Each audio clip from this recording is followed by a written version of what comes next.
I'm John Beaudin from Rock History Music, and at last, we're finally putting out part two of our Mike Reno of Loverboy interview. This is our second interview with Mike Reno, and we'll have more details on. You can watch the entire interview right after this. As mentioned, this is part two of our chat with Mike Reno, but if you want to see the entire thing, there'll be a link at the very top of the description where you can see it at Rock History Canada, our Canadian channel. Anyone growing up in Canada in the 70s and 80s would know the name Bruce Allen. He was like a bull. If he believed in you, he was like the lawyer on your side of the courthouse. He was the guy you trusted. He did not suffer fools, and he still is damn good at what he does. Here's Mike Reno of Loverboy talking about the pleasures of having Bruce Allen as a manager.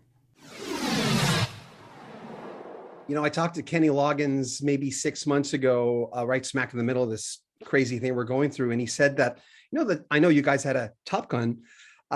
He said for him, they were negotiating him possibly doing another song. It never turned out because it never happened.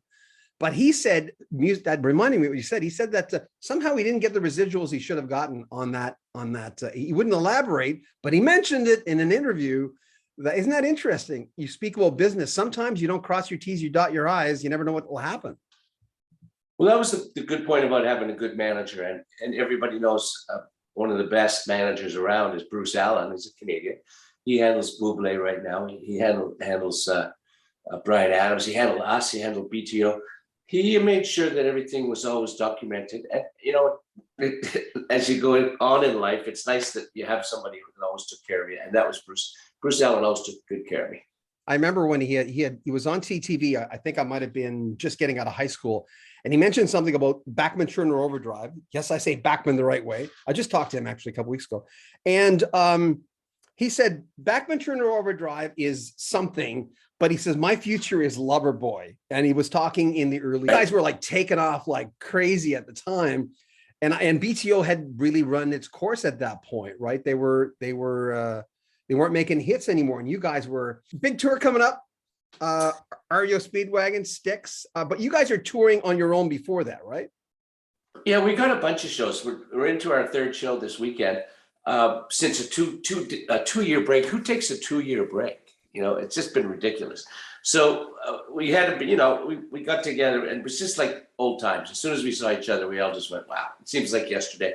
And it's funny how 2 years can go by, but as soon as you see all your guys, it's just like gone immediately. We jumped on stage, the spotlight came on, and everybody just got right into it. And I never missed a lyric. I was quite surprised.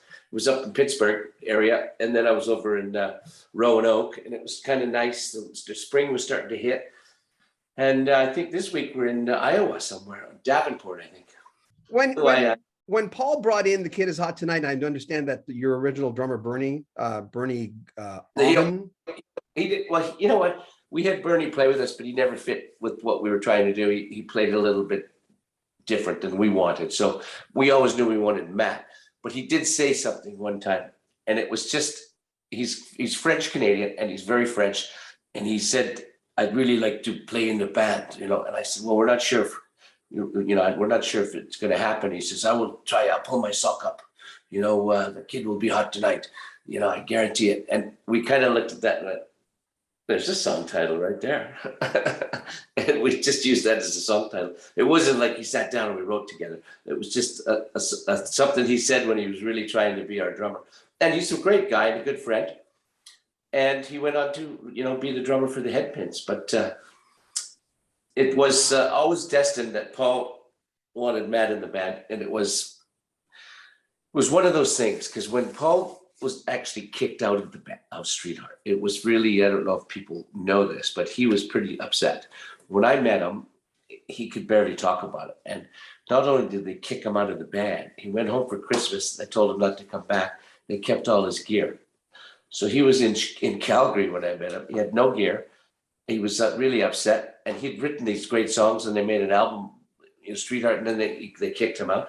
But Matt stayed in the band, but I don't think he was part of the kicking out. He just shut his mouth and kept drumming. I think it was the manager, Gary Stratichuk, who kind of did all that. And that guy turned out to be a bit of a loser. And he made some bad decisions. So they lost Paul. I found Paul. We go on and sell millions of records. I mean, it was destiny. But he said to me, I want Matt, but I can't ask him, Mike, so you got to do it. And I went, okay, I'll do it. So I called him up and I said, come on to rehearsal. He goes, I don't think I can do it.